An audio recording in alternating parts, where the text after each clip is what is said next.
Hey there everyone.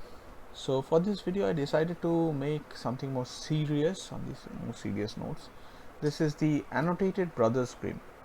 So if you have been following my channel, I have an older video on the Brothers Grimm Barnes and Noble leatherbound collection. I still have that book. It's a beautiful book.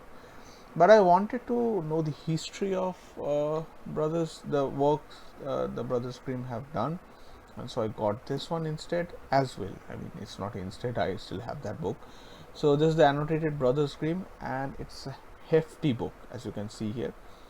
It doesn't have all the stories because the Annotated Brothers Grimm, in all its I don't think all of its stories can be annotated because it's across a widely different number of sources, and you cannot possibly annotate all of them. But this one has 1 2 3 4 5 6 and many more.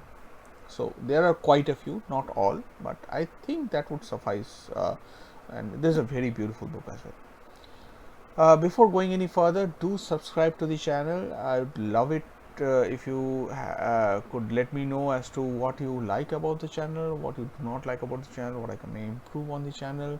If you have any specific suggestions on books that I should review, please let me know.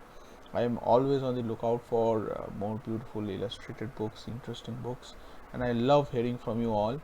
So with that being said, let's get into this massive book. So this is the Annotated Brothers Grimm. It's beautiful. It's gold and blue on black, so you can understand it's a beautiful thing. Edited with a preface and notes by Maria Tatter and introduction by Ace Bat.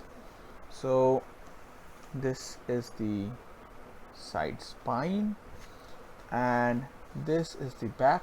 I'll give you the blurb at the back, which you can pause and read if you want. And that's the ISBN. I'll leave a link to the book on Amazon. So if you're interested in the book, feel free to look it up there. So as you can see, the front is a beautiful blue leather with gold embossing, and it's beautiful. This is there's Celtic knots at the top, and there are like doves here. Says Tatar, Norton, the Annotated Brothers Grimm, and the back is blank. Let me give you the blurbs. So this is a blurb. It's printed as 35 US dollars. I'm not really sure how much I paid for it, but because this was pretty long ago. So you can pause this here and read the blurb if you want. And it continues on the back flap, so I'll give you the back flap as well.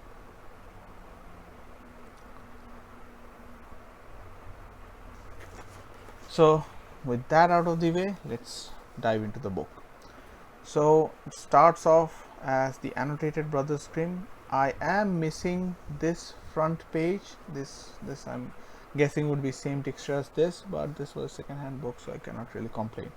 I did not miss out anything because it's just the front page which had a blank. I'm guessing this was a blank page. I'm not very sure if it had anything, and someone else has the copy. Please feel free to let me know, and I'll have to hunt down your copy.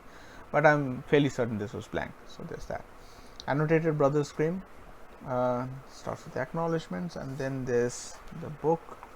And as you can see, it's so if you have seen my video on the other annotated book that I did, which was the Phantom Talbot, you'd know the format of annotation is always to leave a margin at the side so that the annotator can always put in stuff to fill in the gaps.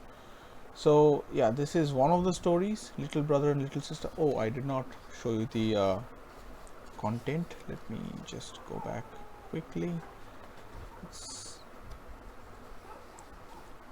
Wait, there is no content. Wait, I don't think this.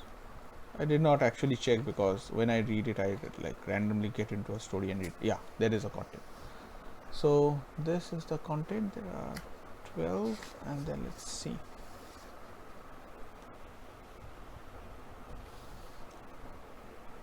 There are 37 plus 9, and then biographical essay, other matters, and like part. There are 5 parts to it. So yeah. So there are illustrations as well, of course, because it's an annotated book, and it has to. If it's an annotated book, it usually comes with all the illustrations that originally appeared with the first copy of the book to keep it in context. So, and there obviously there are illustrations from the later versions as well. This is by Arthur Rackham, Hansel and Gretel and Other Adult Tales by Brothers Grimm. So I personally think this is a beautiful collection, but this is not for children. If you are looking for the children's version of these tales, you should definitely check out the Hans Andersen fairy tales. Brothers Grimm, if you do not know, are the gritty ones, the ones that do not have a happy ending. Most of these stories do not have a happy ending. At most, they have neutral ending, which is neither here nor there. For example, and this is a spoiler here. Uh, in the Hansel and Gretel story, at the end, the witch is cooked by Hansel and Gretel. So it's not a happy ending. As I said, it's at the maximum, it's a neutral ending. Each of the stories have an initial which is done with Celtic motifs, and I love this. This part, there are 2 parts. Of course, the story itself starts from here, but this part actually contains a section which summarizes and gives a little bit background on the story, and then you get into, of course, with the annotations you get much more context on the stories. And I think it's a fantastic collection, definitely for the keep, especially if you're interested in old folk tales from Europe. And they tend to be pretty gritty because they were not meant for children. They were basically meant to scare children, if you want to have the original idea. So that's about it. The Annotated Brothers Grimm. As always, if you have any suggestions, feel free to write in the comment section below. And yeah, happy reading.